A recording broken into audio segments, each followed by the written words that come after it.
enggak nih? Sekarang enggak. Alhamdulillah. Sekarang kalau bisa jangan kalau sekarang. Tapi nggak bisa pulang saya. Ya gitu. Semoga Allah Subhanahu wa taala menjadikan hujan yang Allah Subhanahu wa taala turunkan kepada kita sebagai hujan yang membawa keberkahan, hujan yang membawa kenikmatan, alih-alih hujan yang membawa musibah dan juga cobaan, ya. Maka dari itu di antara bentuk syukur kita kepada Allah Subhanahu wa taala adalah setiap kali turun hujan hendaknya kita berdoa apa? Allahumma sayyiban nafi'a. Apa artinya? Ya Allah, turunkanlah atau jadikanlah hujan yang bermanfaat, ya, apapun itu manfaatnya.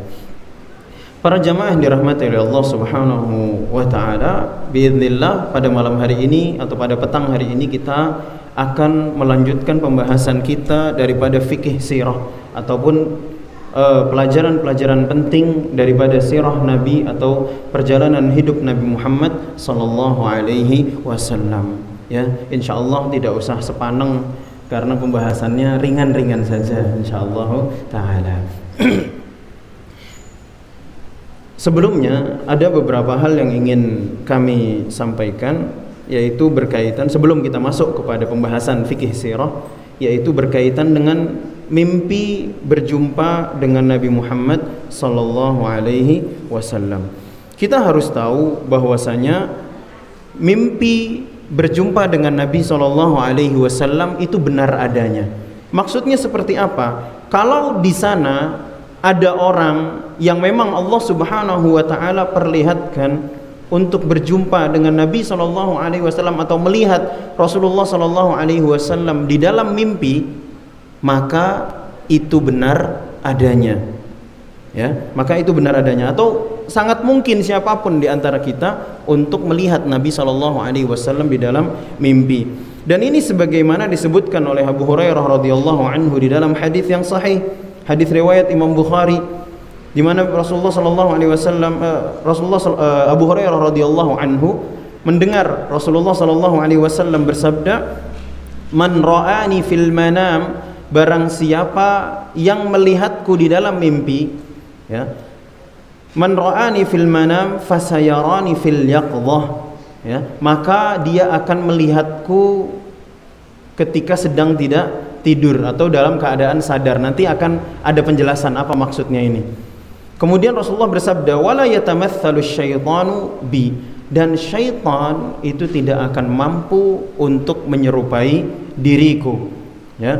Di dalam riwayat Muslim, Rasulullah SAW bersabda, "Man ra'ani fil manam fasayarani fil yaqdhah," barang siapa yang melihatku di kala tidur atau ketika melihatku di dalam mimpi, fasayarani fil yaqdhah, maka dia akan melihatku di kala sadar atau di kala sedang tidak tidur, ya.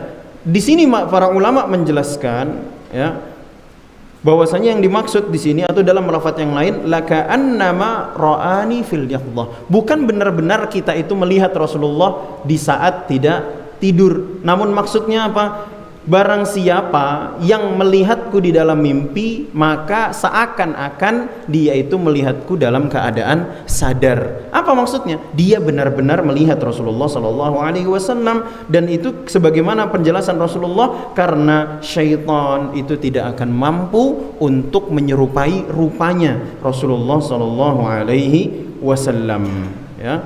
Kemudian juga di dalam hadis riwayat Bukhari yang lain, "Man ra'ani fil manam faqad ra'ani," barang siapa yang melihatku di dalam mimpi, maka dia sungguh telah melihatku, ya. Fa inna syaitana la yatakhayyalu bi, karena syaitan itu tidak akan mampu merubah dirinya menjadi seperti Rasulullah sallallahu alaihi wasallam.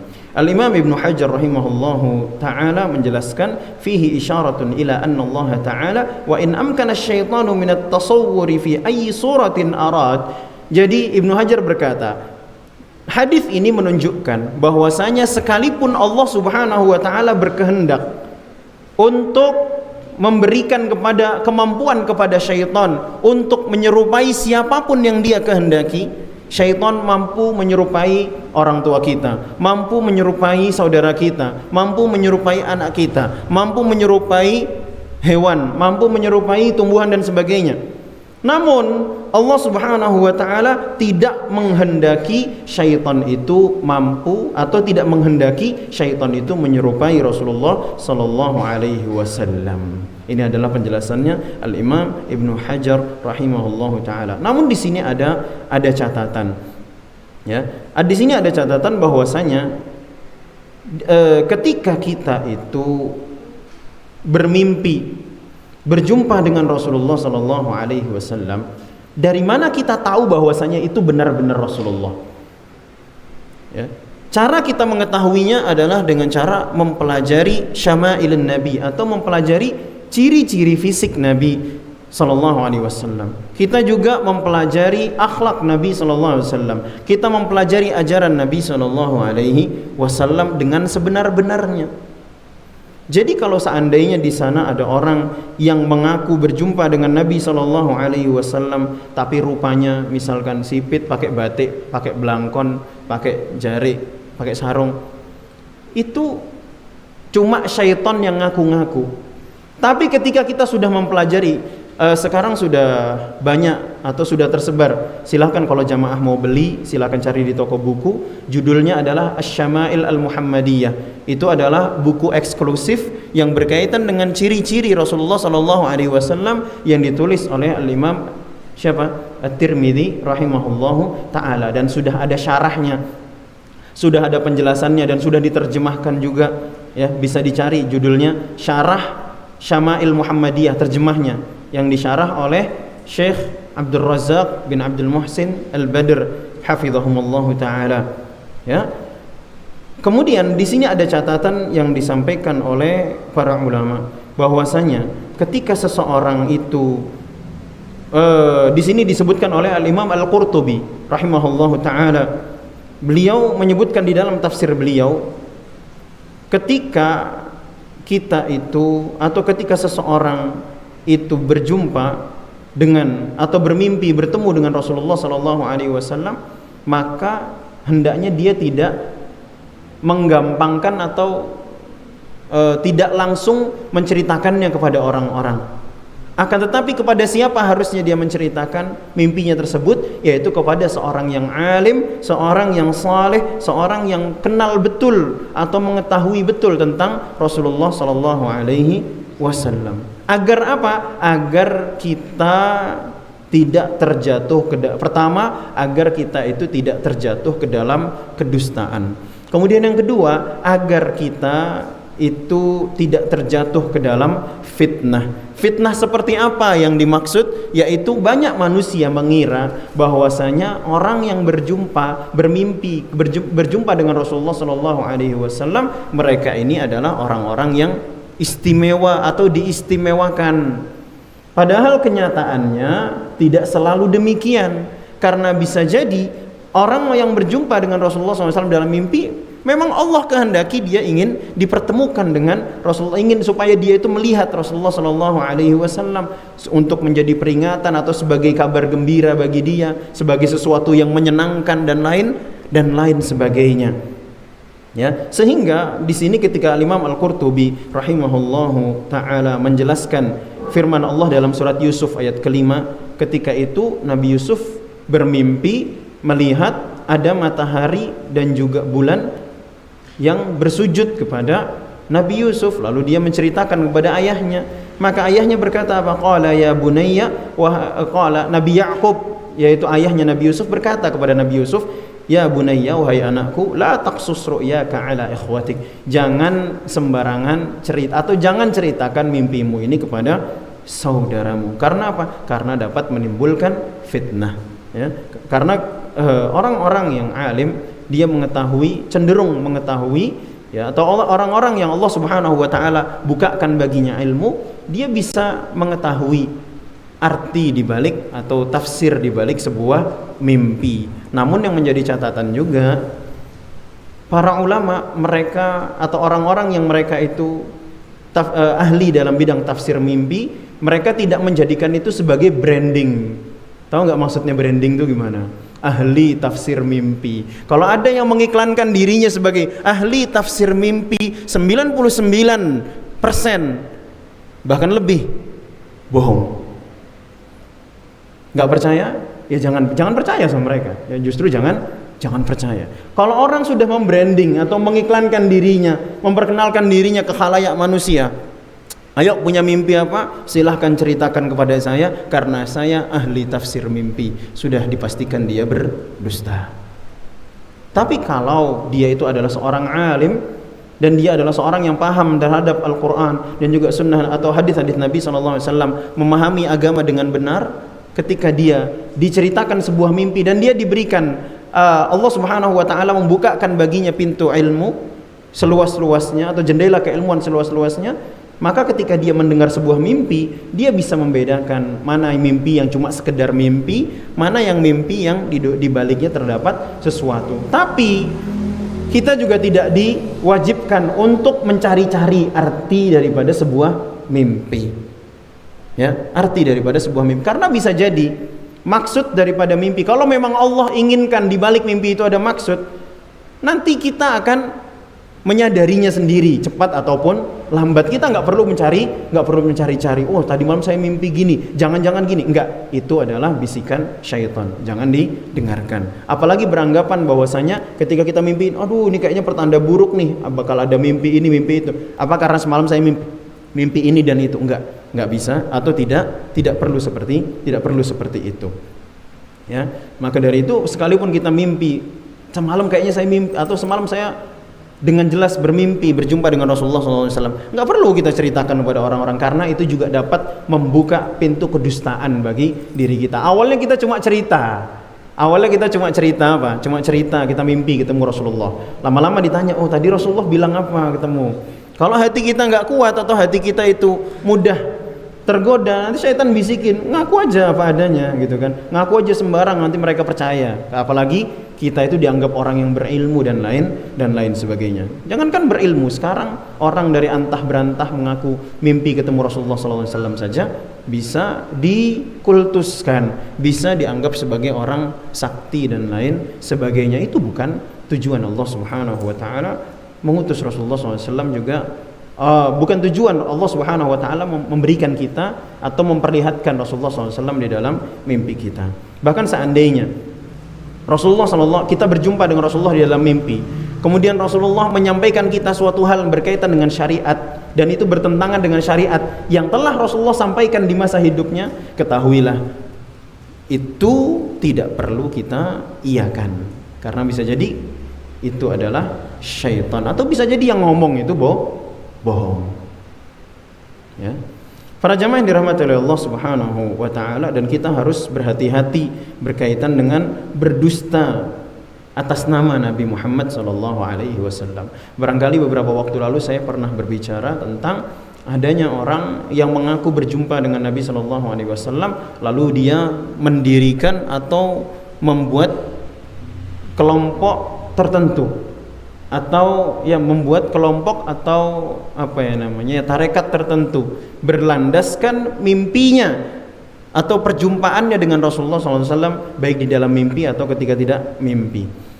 Maka ada beberapa hadis yang perlu kita perhatikan, antara lain adalah bahwasanya Rasulullah SAW bersabda dalam hadis riwayat Bukhari dan juga Muslim, inna kadziban alayya, bahwasanya berdusta atas nama Rasulullah, atas nama aku yaitu Rasulullah SAW, laisa kakadzibin ala ahad, ya, tidak seperti kita berdusta atas nama siapapun, ya. Man kadzaba alayya muta'ammidan, kata Rasulullah SAW, barang siapa yang berdusta atas namaku, atas nama Rasulullah SAW, muta'ammidan, dengan sengaja, falyatabawwa maq'adahu minan nar, silahkan ambil tempatnya di neraka.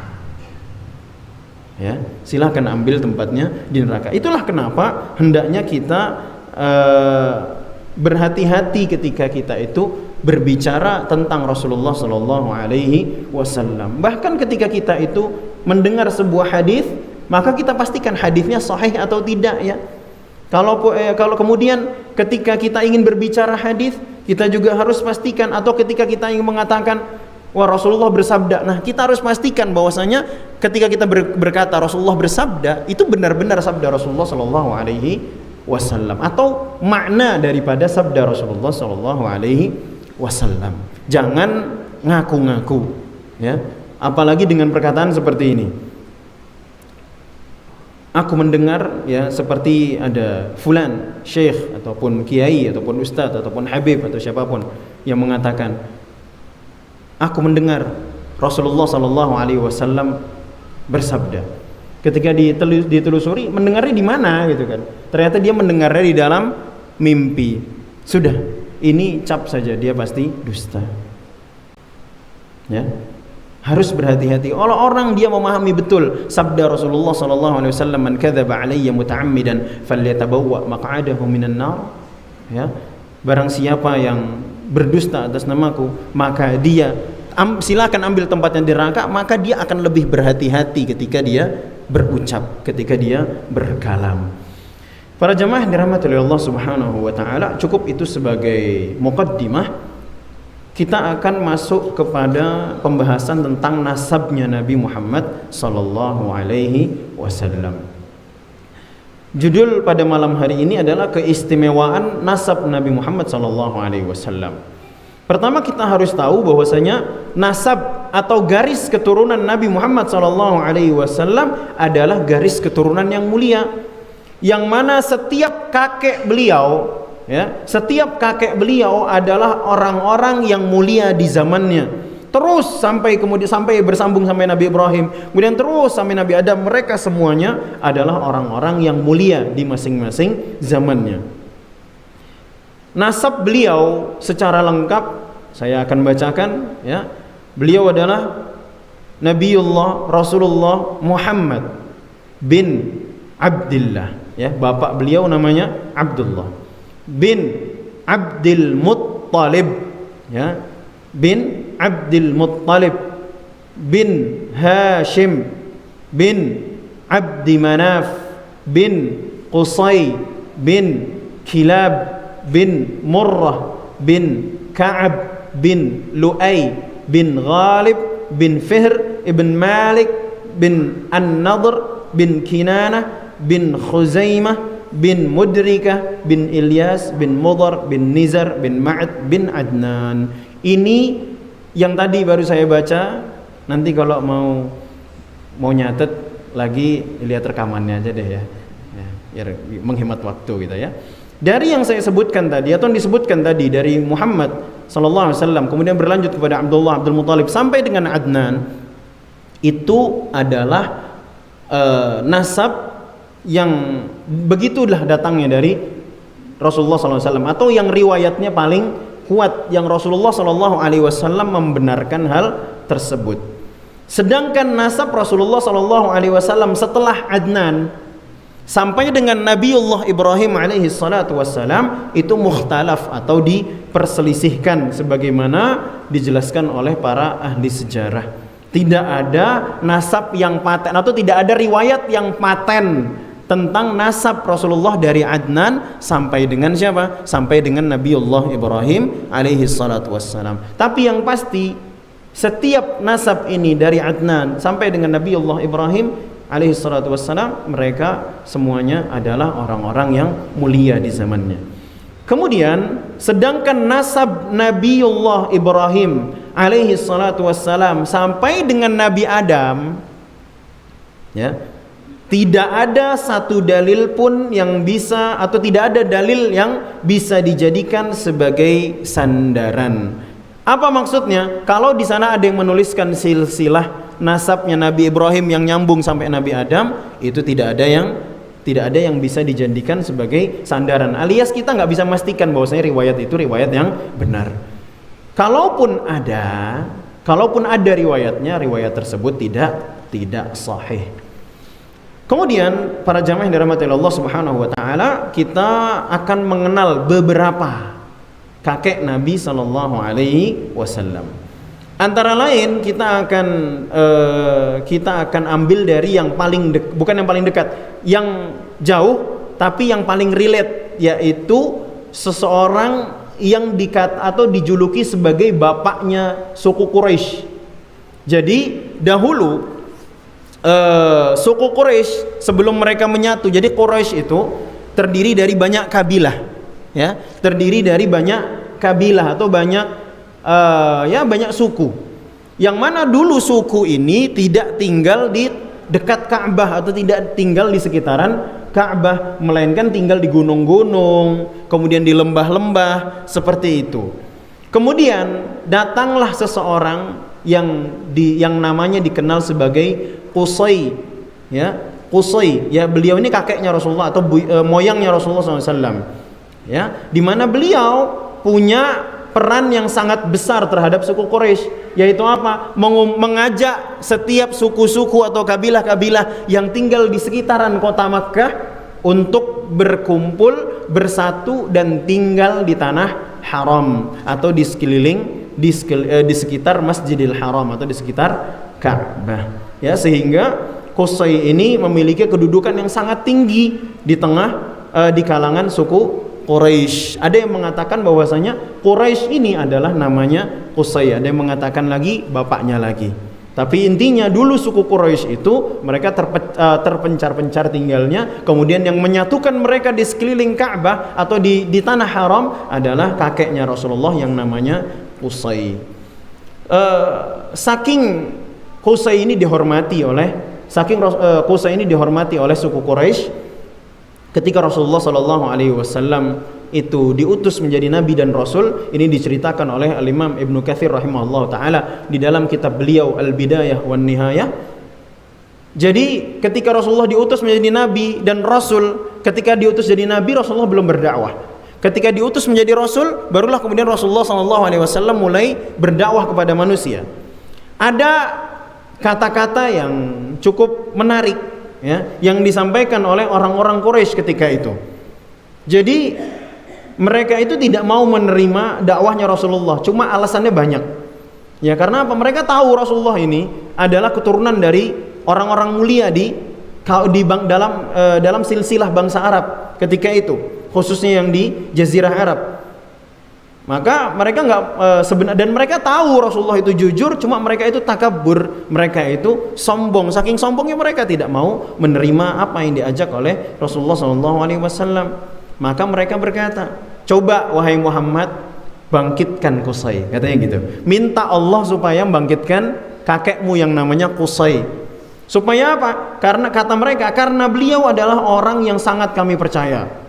Ya. Maksudnya sangat kami percaya itu apa? Hampir-hampir tidak ada yang diucapkan oleh Qusay kecuali mereka pasti percaya. Saking dipercayanya Qusay ini. Maka kata mereka apa? Kalau Qusay ini bangkit lagi, terus dia mengakui dirimu sebagai nabi, baru kita akan ikut. Tuh, saking apanya? Saking kufurnya orang-orang musyrikin Quraisy, ya, disebutkan oleh Al-Imam Ibnu Katsir dalam kitab beliau Al-Bidayah wan Nihayah. Kemudian itu adalah kakek beliau yang pertama, yaitu Qusay. Kemudian kakek beliau berikutnya setelah wafatnya Qusay ini dikaruniai sekitar 4 orang anak. Tapi di antara 4 orang anak ini yang paling menonjol adalah putra beliau yang namanya Abdu Manaf. Karena Abdu Manaf ini, beliau ini pandai di dalam memanage pembagian air kepada jamaah haji.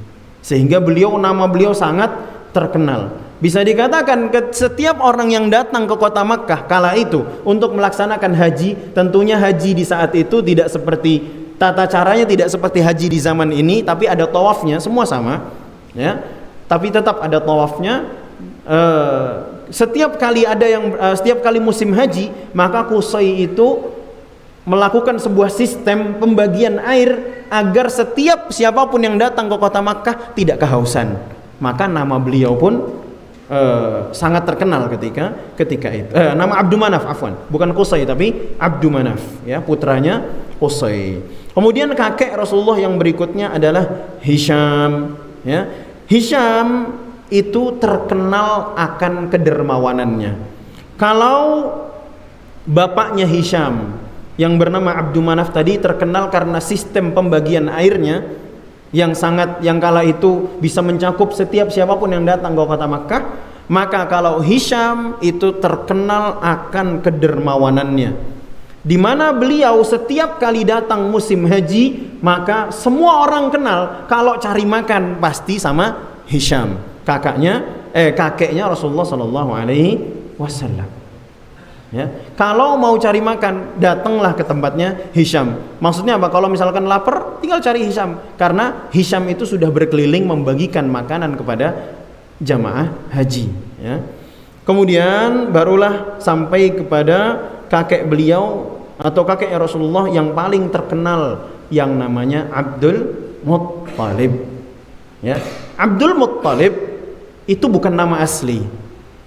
Ya, bukan nama asli. Jadi ceritanya Hisham itu menikah, jadi istrinya bukan cuma satu.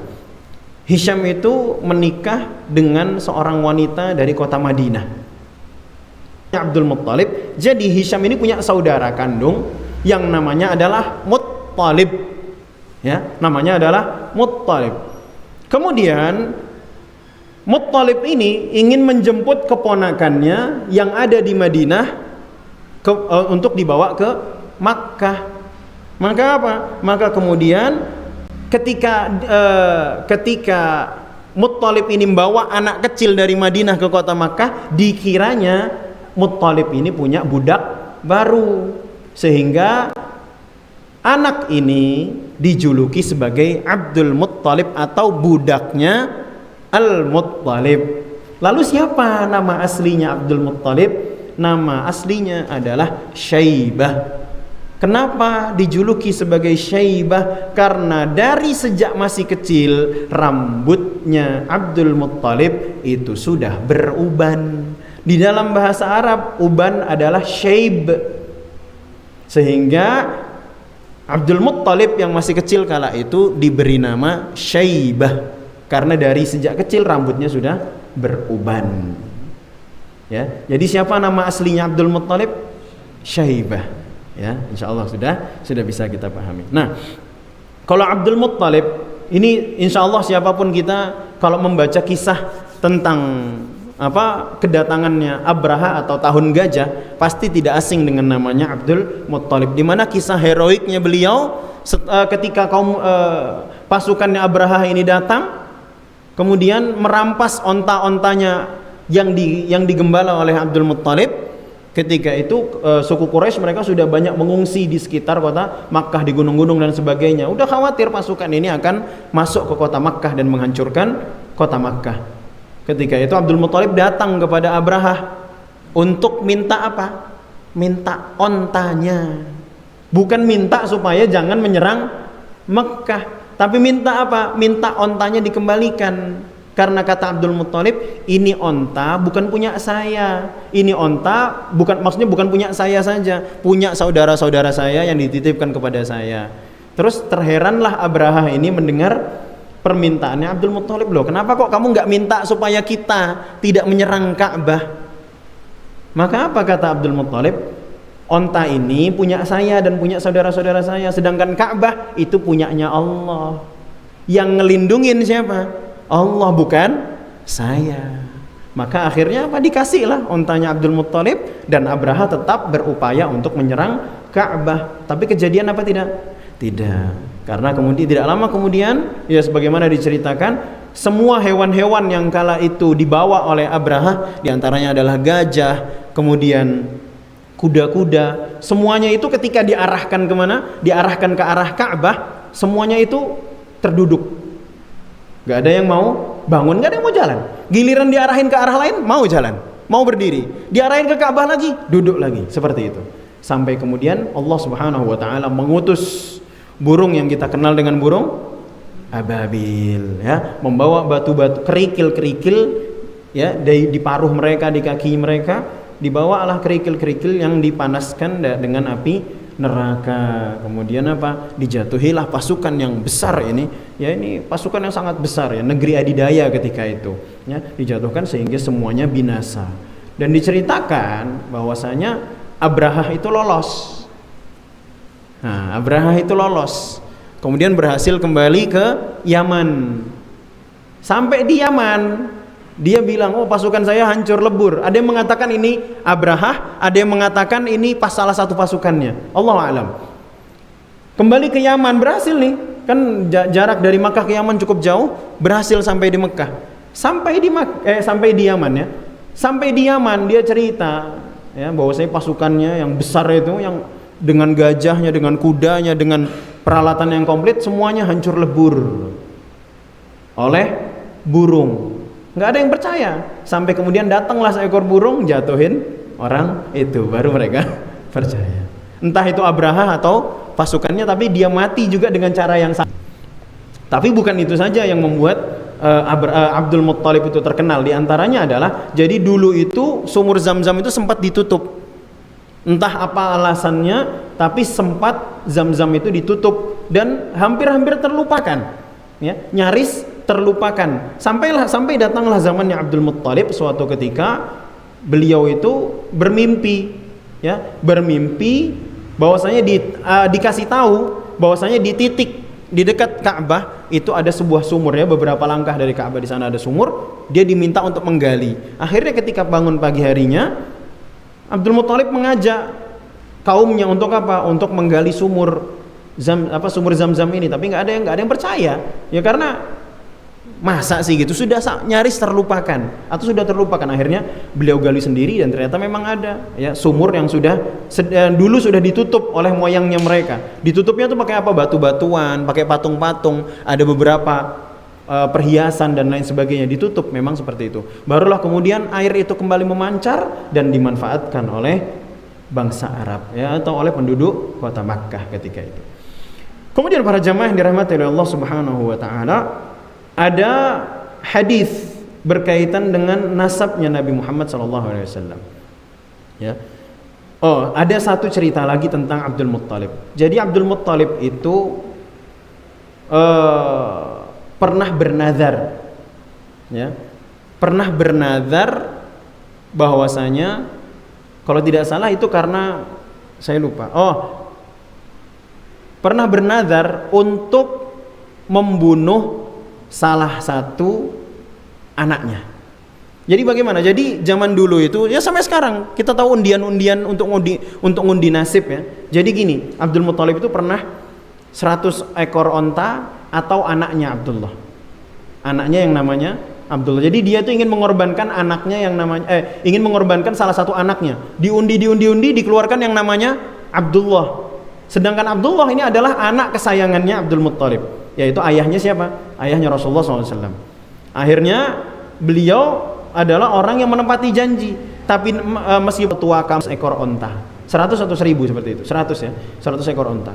Akhirnya diundi, satu kali keluar onta, satu kali lagi keluar onta lagi, satu kali lagi keluar onta lagi. Akhirnya beliau apa? Menyembelih atau menyedekahkan 300 ekor onta sebagai ganti 300 atau 3000, Allah alam, saya lupa, antara sebagai ganti daripada nyawanya Abdullah. Terlepas daripada apakah riwayat tentang cerita ini benar atau tidaknya, tapi memang cerita seperti itu ada. Kemudian ada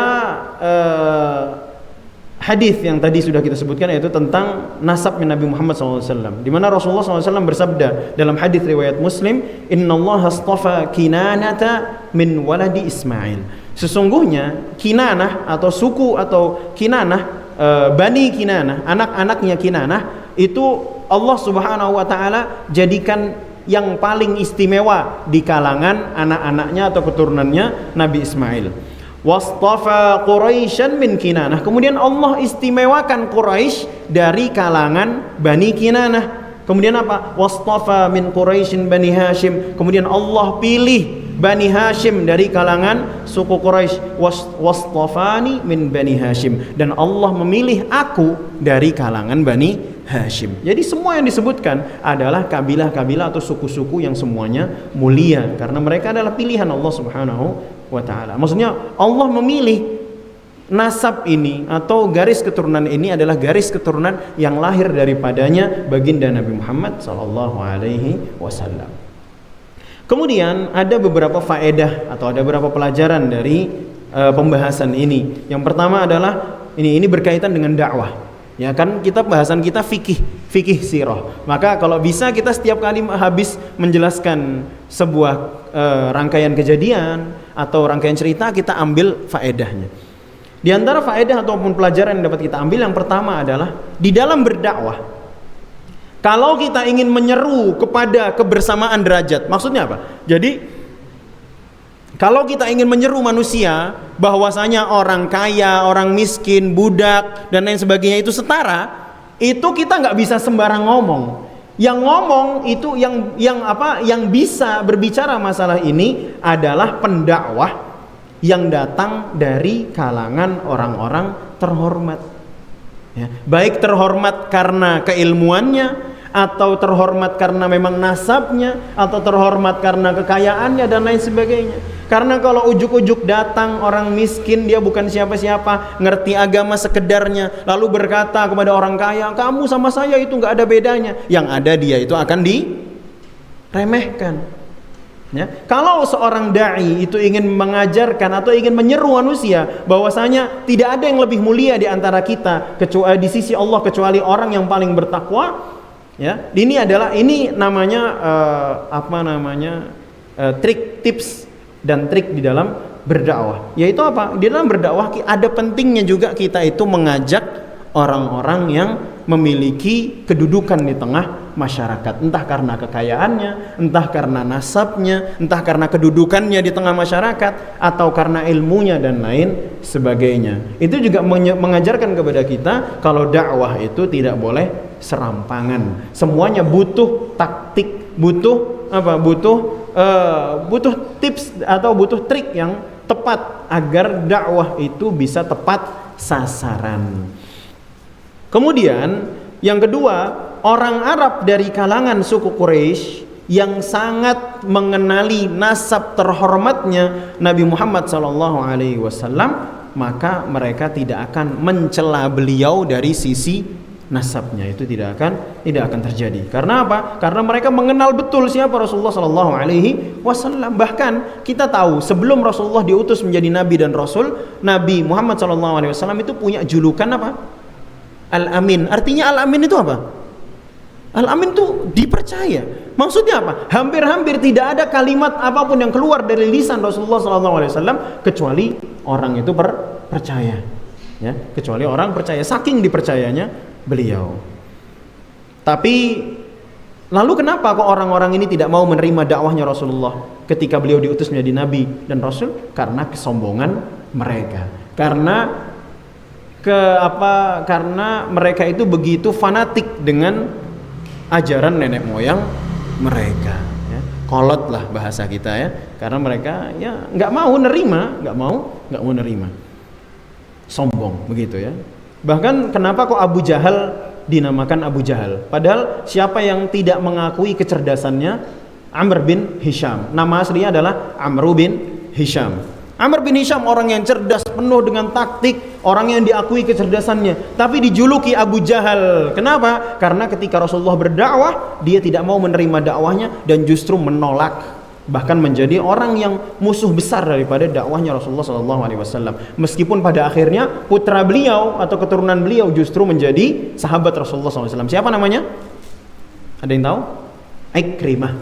Ikrimah bin Abu Jahal. Ikrimah nama laki-laki, ya, bukan perempuan. Ikrimah bin Abu Jahal, sahabat Nabi SAW. Bahkan menjadi sahabat Nabi yang kalau tiap ada peperangan apapun bersama Rasulullah, dia yang paling depan. Kemudian, tapi prosesnya Ikrimah ini masuk Islam itu penuh dengan drama, ya. Karena Ikrimah ini baru masuk Islam nanti ketika Fathu Makkah. Sempat dikejar dulu ke sana kemari baru masuk Islam. Ya. Kemudian berikutnya yang ketiga, banyak yang membela beliau, yaitu membela Rasulullah SAW dari kalangan keluarganya atau dari kalangan dari garis keturunan yang terhormat. Maksudnya apa? Banyak sebenarnya yang membela Rasulullah SAW dari kalangan Bani Hashim, Bani Abdul Muttalib, Bani Muttalib dan sebagainya, meskipun mereka itu tidak masuk Islam. Karena apa? Kok mereka membela Rasulullah? Karena apa? Satu nasab. Ibaratnya gini, misal kita orang Jawa, ya, biasa juga berantem, tapi giliran ada berkaitan dengan atau bersinggungan dengan suku yang lain, meskipun kita nggak sepemikiran, gara-gara kita sama-sama orang Jawa, kita belain dia. Sama-sama orang Batak, kita belain dia. Padahal biasa-biasa hari-hari juga berantem. Tapi karena satu suku, satu marga, kita bisa menyerahkan darah, misalkan seperti itu. Itu yang terjadi pada Rasulullah SAW. Banyak keluarga Rasulullah SAW yang ikut ikut diboikot, kemudian ikut dikucilkan bersama dengan Rasulullah SAW. Padahal mereka itu tidak atau belum masuk Islam. Contohnya siapa? Abu Thalib, pamannya Rasulullah SAW, sampai akhir hayatnya tidak masuk Islam. Tapi beliau Abu Thalib adalah orang yang paling getol membela Rasulullah SAW. Ya, dan tentunya ini karena alasannya apa? Karena dia adalah keponakannya. Seperti itu. Dan ini tidak terjadi kepada paman Rasulullah yang lain yang namanya disebutkan di dalam Al-Qur'an. Siapa? Abu Lahab. Abu Lahab itu saudara kandungnya Abu Thalib, tapi tidak sepemikiran. Ya, itu, dan bahkan yang termasuk yang membangkang Rasulullah pertama kali ketika berdakwah adalah Abu Lahab, sehingga namanya diabadikan di dalam Al-Qur'an, bahkan jadi surat eksklusif. Ya, tabbat yada abi lahabin wa tab. Kemudian berikutnya adalah banyak keuntungan ketika kita itu datang dari keturunan yang terhormat atau dari nasab yang bagus, khususnya ketika kita hendak terjun dalam berdakwah. Namun yang menjadi catatan para jamaah sekalian, nasab terhormat itu tidak datang sekonyong-konyong. Maksudnya apa? Kadangkala kita menyadari, oh saya nasabnya dari dulu bahkan nggak dikenal siapa, tapi kita bisa membuat garis keturunan yang baru di mana anak cucu kita menjadi anak cucu atau menjadi anak-anak yang terhormat. Karena sebab apa? Karena sebab apa yang kita lakukan. Sebagai contohnya di sini adalah Abu Thalib. Abu Thalib jelas ke atasnya nasabnya bagus. Tapi apakah Abu Thalib itu orang kaya? Bukan. Abu Thalib bukan orang kaya. Bahkan dikatakan beliau sangat miskin sekali, sampai Ali bin Abi Thalib dititipin ke siapa? Rasulullah. Saking miskinnya.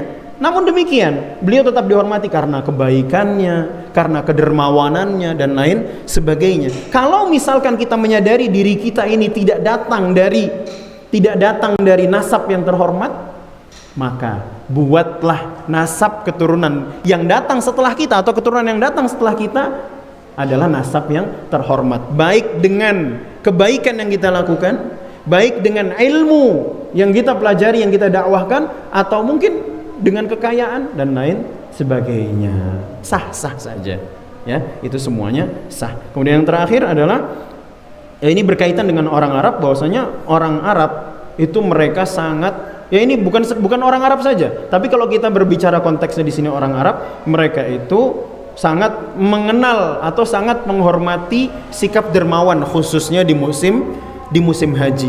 Namun siapapun manusia yang berakal, pasti mereka menghormati siapapun orang yang dermawan. Ya, dermawan itu tidak harus karena hartanya banyak, tidak. Ya, tapi dermawan dia sekecil apapun yang dia bisa berikan, dia bisa sedekahkan, dia sedekahkan, dan kita akan dikenal sebagai orang yang dermawan. Meskipun ketika kita melakukan kebaikan, ketika kita beramal soleh, bukan supaya kita dikenal sebagai orang yang dermawan. Karena kalau kita melakukan amal soleh, melakukan kebaikan, melakukan kebajikan karena kita, atau kita sedekah, kita banyak ngasih donasi dan sebagainya supaya kita dikenal sebagai orang dermawan, jatuhnya namanya apa? Riya ataupun sum'ah. Ya, kalau gini khawatir kita dimasukkan ke dalam neraka karena sebab amal kita yang tidak ikhlas tadi, ya. Mungkin ini saja dulu pembahasan kita, dan sudah dengar azan dari masjid yang lain. Barangkali ada pertanyaan dulu sebelum kita tutup. Wassallallahu wasallam ala nabiyyina Muhammad. Barangkali